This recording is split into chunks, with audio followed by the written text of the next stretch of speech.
বিসমিল্লাহির রহমানির রহিম। প্রিয় দেশবাসী, আসসালামু আলাইকুম। মহান সৃষ্টিকর্তার কাছে শুকরিয়া, তিনি বহু প্রতীক্ষিত ত্রয়োদশ জাতীয় সংসদ নির্বাচন এবং জুলাই জাতীয় সনদ সংবিধান সংস্কার বাস্তবায়ন আদেশ 2025 এর উপর অনুষ্ঠিতব্য গণভোটের তফসিল নিয়ে আপনাদের সামনে হাজির হওয়ার সুযোগ দিয়েছেন।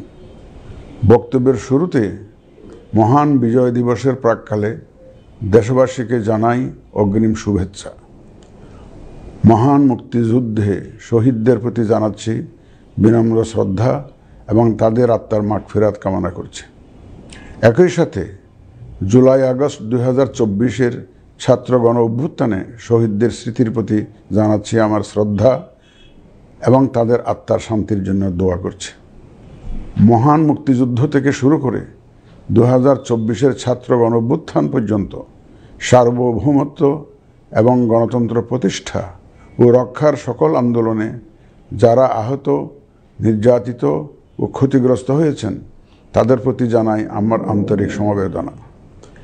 আহতদের দ্রুত আরোগ্য এবং স্বাভাবিক জীবনের জন্য প্রার্থনা করছি।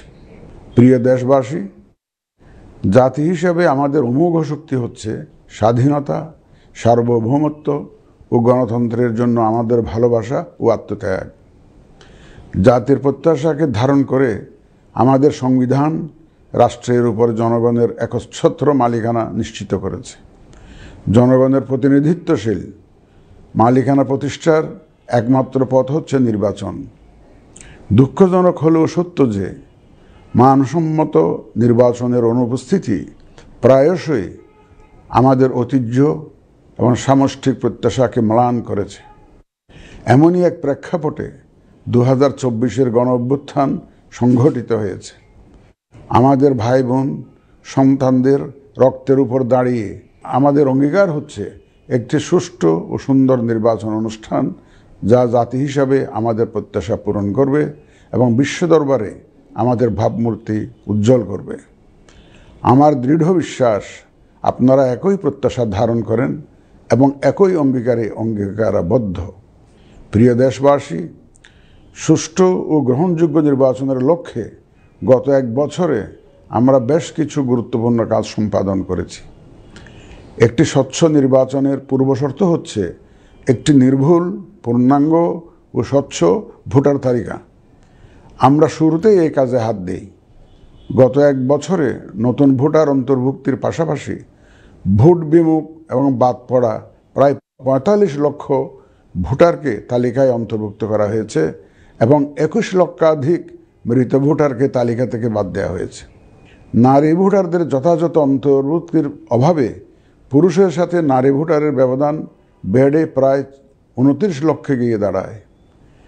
বাদ পড়া নারী ভোটারদের মাঝে সচেতনতা সৃষ্টির মাধ্যমে সেই ব্যবধান উল্লেখযোগ্যভাবে কমিয়ে আনা হয়েছে।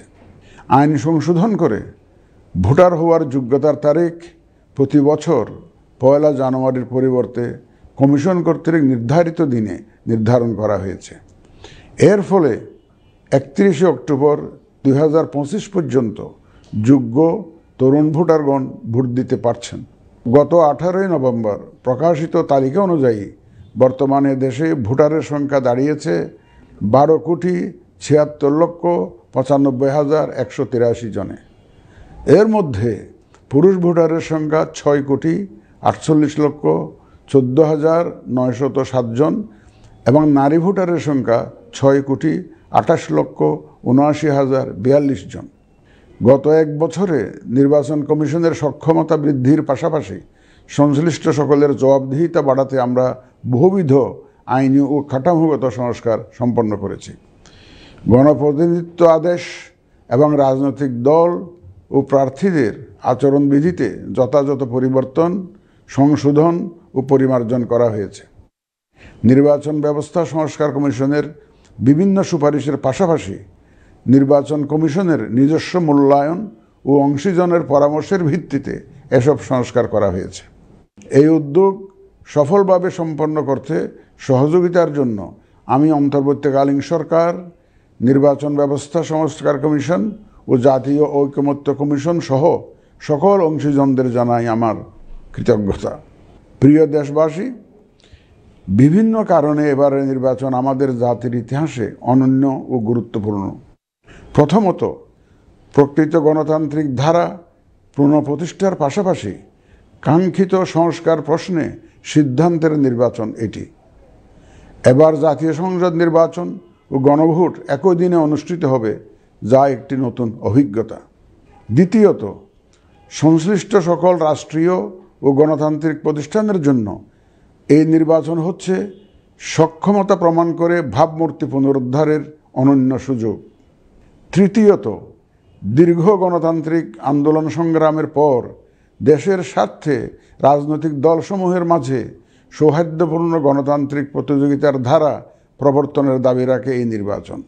চতুর্থত, প্রায় অকার্যকর পোস্টাল ভোট ব্যবস্থাকে পরিমার্জন করে এই নির্বাচনে একটি কার্যকরী রূপ দেয়া হচ্ছে। বিশেষ করে বাংলাদেশের অন্যতম চালিকা শক্তি আমাদের রেমিটেন্স যোদ্ধা তথা প্রবাসী বাংলাদেশি ভোটারদের প্রথমবারের মতো ভোটের আওতায় আনা হচ্ছে। একইভাবে প্রথমবারের মতো ভোটের আওতায় আসছেন আইনি হেফাজতে থাকা ভোটারগণ।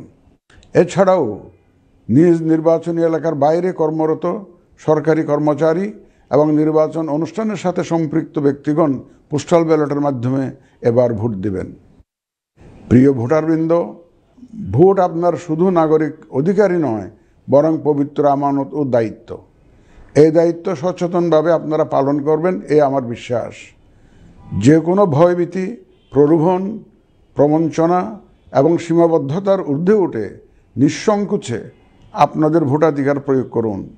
আপনাদের নিরাপদ ও উৎসবমুখর অংশগ্রহণ নিশ্চিতকল্পে সংশ্লিষ্ট সকল প্রতিষ্ঠান ও বাহিনী কাজ করবে। ধর্ম, গোত্র, গোষ্ঠী, লিঙ্গ নির্বিশেষে সকলে এই আনন্দ আয়োজনে অংশগ্রহণ করুন। পরিবারের প্রতিবন্ধী, বয়স্ক ও সন্তান সম্ভবা মা সহ সকলকে নিয়ে ভোট দিতে আসুন। আমি আশা করি আপনাদের স্বতঃস্ফূর্ত অংশগ্রহণের মাধ্যমে ভোটের অনুষ্ঠান উৎসবে রূপ নেবে। প্রবাসে বসবাসরত প্রিয় ভোটারগণ, প্রবাস থেকে ভোটদানের জন্য নিবন্ধন কার্যক্রম গত 18 নভেম্বর থেকে চলমান আছে। আগামী 25শে ডিসেম্বর পর্যন্ত পোস্টাল ভোট বিডি অ্যাপের মাধ্যমে পৃথিবীর যে কোনো স্থান থেকে ভোটদানের জন্য আপনারা নিবন্ধন করতে পারবেন। আপনারা এই সুযোগ গ্রহণ করে ভোটে অংশ নিন, দেশ গঠনে আপনাদের অধিকার বুঝে নিন। প্রবাসী ভোটারগণ ছাড়াও দেশের ভিতরের 3 ধরনের ভোটার পোস্টাল ব্যালটে ভোট দিতে পারবেন, যা ইতিমধ্যে উল্লেখ করেছি। প্রবাসী ভোটারগণের পাশাপাশি এই 3 ধরনের ভোটারগণ আগামীকাল থেকে শুরু করে আগামী 25শে ডিসেম্বর 2025 পর্যন্ত পোস্টাল ভোট বিডি অ্যাপের মাধ্যমে এবং নির্ধারিত পদ্ধতিতে পোস্টাল ভোটের জন্য নিবন্ধন করতে পারবেন। ব্যক্তি ভোটার ও প্রতিষ্ঠানসমূহের প্রতি আমার আহ্বান, আসুন আমরা আমাদের ভোটাধিকার নিশ্চিত করি এবং ভোটে অংশ নেই। প্রিয় দেশবাসী, বর্তমান সময়ে সামাজিক যোগাযোগ মাধ্যমে বিভিন্ন বিভ্রান্তিমূলক তথ্য ছড়ানো হয়ে থাকে। বিশেষ করে কৃত্রিম বুদ্ধিমত্তা ব্যবহার করে অসত্য তথ্য ও অপতথ্যের বিস্তার দিনকে দিন বেড়ে চলেছে। প্রতিপক্ষ দল ও প্রার্থীকে হেয় করার পাশাপাশি নারীদের প্রতি বিদ্বেষমূলক প্রচারণা আমাদের ঐতিহ্যকে ক্ষুণ্ণ করে এবং নির্বাচনকে কলুষিত করে। দেশের প্রচলিত আইন অনুযায়ী এসব রোধে প্রয়োজনীয় ব্যবস্থা গ্রহণ করা হবে। আপনাদের প্রতি আমার বিশেষ অনুরোধ, অসত্য এবং অসৎ উদ্দেশ্যে প্রচারিত কোনো তথ্যে কান দিবেন না, গ্রহণ করবেন না। মনে রাখবেন, অসত্য তথ্য শেয়ার করাও শাস্তিযোগ্য অপরাধ। আমি এবার নির্বাচনে অংশগ্রহণে ইচ্ছুক প্রার্থী এবং দলসমূহের প্রতি 2-1টি কথা বলতে চাই। আসুন আমরা আচরণবিধি মেনে একটি শান্তিপূর্ণ ও উৎসবমুখর নির্বাচন নিশ্চিত করি। শান্তিপূর্ণ সহাবস্থান এবং পারস্পরিক শ্রদ্ধা নিশ্চিত করে ভোটারদের বিশ্বাস ও আস্থা অর্জনই হোক আপনাদের লক্ষ্য। নির্বাচনে দায়িত্ব পালনকারী প্রিয় সহকর্মীবৃন্দ, নির্বাচন কমিশন স্বচ্ছতা, নিরপেক্ষতা এবং দৃঢ়তার সাথে দায়িত্ব পালনে বদ্ধপরিকর। কমিশনের অংশ হিসাবে আপনারা নির্ভয়ে সততা ও নিরপেক্ষতার সাথে দায়িত্ব পালন করবেন। মনে রাখবেন, এ ব্যাপারে কোনো শিথিলতা বা গাফিলতি সহ্য করা হবে না। একটি সুন্দর ও গ্রহণযোগ্য নির্বাচন অনুষ্ঠানে সংবাদ মাধ্যম ও পর্যবেক্ষক সংস্থার সহকর্মীদের ভূমিকা অপরিসীম। আপনারা স্বাধীনভাবে সর্বোচ্চ পেশাদারিত্ব, নিরপেক্ষতা ও বস্তুনিষ্ঠতার সাথে আপনাদের দায়িত্ব পালন করবেন, এটিই আমাদের প্রত্যাশা। প্রিয় দেশবাসী, আমি এই পর্যায়ে নির্বাচনী তফসিল তথা নির্বাচন সংক্রান্ত সময়সূচি ঘোষণা করছি। আগামী 2026 সালের ফেব্রুয়ারি মাসের 12 তারিখ রোজ বৃহস্পতিবার 300 আসনে ত্রয়োদশ জাতীয় সংসদ সাধারণ নির্বাচন এবং একই সাথে জুলাই জাতীয় সনদ সংবিধান সংস্কার বাস্তবায়ন আদেশ 2025-এর উপর গণভোট অনুষ্ঠিত হবে। ত্রয়োদশ জাতীয় সংসদ নির্বাচনের জন্য মনোনয়নপত্র দাখিলের শেষ তারিখ আগামী 29 ডিসেম্বর 2025 রোজ সোমবার। মনোনয়নপত্র বাছাই হবে আগামী 30 ডিসেম্বর 2025 রোজ মঙ্গলবার হতে 4 জানুয়ারি 2026 রোজ রবিবার পর্যন্ত। রিটার্নিং অফিসারের আদেশের বিরুদ্ধে কমিশনে আপিল দায়েরের শেষ তারিখ 11 জানুয়ারি 2026 রোজ রবিবার। কমিশনে দায়েরকৃত আপিল নিষ্পত্তির তারিখ 12 জানুয়ারি 2026 রোজ সোমবার থেকে 18 জানুয়ারি 2026 রোজ রবিবার পর্যন্ত। প্রার্থিতা প্রত্যাহারের শেষ তারিখ 20 জানুয়ারি 2026 রোজ মঙ্গলবার। রিটার্নিং অফিসার কর্তৃক চূড়ান্ত প্রার্থী তালিকা প্রকাশ ও প্রতীক বরাদ্দ 21 জানুয়ারি 2026 তারিখ রোজ বুধবার। নির্বাচনী প্রচারণা চলবে 22 জানুয়ারি 2026 রোজ বৃহস্পতিবার হতে ভোট গ্রহণ শুরুর 48 ঘন্টা আগ পর্যন্ত তথা আগামী 10 ফেব্রুয়ারি 2026 রোজ মঙ্গলবার সকাল 7:30 পর্যন্ত। ভোট গ্রহণ হবে 2026 সালের ফেব্রুয়ারি মাসের 12 তারিখ রোজ বৃহস্পতিবার। নির্বাচন প্রক্রিয়ায় সকল রাজনৈতিক দল ও প্রতিদ্বন্দ্বী প্রার্থী সহ ভোটারদের আন্তরিক অংশগ্রহণ ও সক্রিয় সহযোগিতা কামনা করছি। সকলের প্রতি আমার আহ্বান, আসন্ন ত্রয়োদশ জাতীয় সংসদ নির্বাচন ও গণভোট সফল করে আমাদের গণতান্ত্রিক অগ্রযাত্রায় ঐতিহাসিক ভূমিকা রাখুন। মহান আল্লাহ আমাদের সহায় হন।